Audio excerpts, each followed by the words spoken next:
आपण आता बघितलं की मेंदूवर कसे परिणाम होतात स्क्रीनचे, ते का एवढे महत्वाचे. नमस्कार, मी डॉक्टर कश्मीरी बडबडे, डेव्हलपमेंटल पिडियाट्रिशियन. आपण आज जाणून घेऊया की मेंदूवरचे हे होणारे परिणाम जे आहेत ते एवढे महत्वाचे का पडतात. कारण लहान मुलांमध्ये फ्रंटल कॉर्टेक्स म्हणजे जेथे मेंदूचा एक भाग असतो तो पूर्णपणे डेव्हलप झालेला नसतो आणि त्यामुळे त्यांना ऍडिक्शनला जाण्याचे चान्सेस जास्त असतात. दुसरं जे आहे ते मीडिया ड्रिव्हन जगामध्ये असतात, मीडिया ड्रिव्हन वर्ल्ड.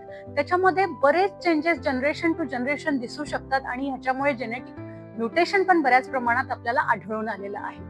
तिसरं जे आहे ते म्हणजे अगदी ओव्हर स्टिम्युलेशन, सेन्सरी स्टिम्युलेशन इतकं जास्त प्रमाणामध्ये होतं. कारण ते जेव्हा ते मीडिया बघत असतात, स्क्रीन बघत असतात, वेगवेगळ्या प्रकारच्या आवाजांना ते अति आवाजांना एक्सपोज होतात, वेगवेगळ्या रंगांना जे त्यांच्या वयापेक्षा कधी कधी जास्त याच्यामध्ये असतात, त्या सगळ्यांना ते एक्सपोज होतात आणि त्याच्यामुळे साधारणतः आपल्याला असं दिसून येतं की मुलांमध्ये ओव्हर स्टिम्युलेशन हे फार प्रमाणात व्हायला लागले. दुसरं जे आहे त्यांना coping with the real life ते त्यांना होत नाही, कारण त्यांना फेल्युअर हे माहितीच नाहीये आणि ते रिअल जगाशी संवाद पण साधत नाही.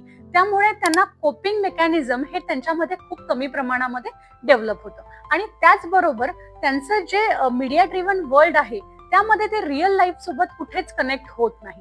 त्यामुळे या समाजाला, या पिढीला जर आपल्याला पुढे न्यायचं असेल आणि आपल्याला त्यांना समाजाशी समरस करायचं असेल तर हे खूप महत्वाचं आहे की आपण त्यांना स्क्रीन पासून थोडं लांब ठेवणे.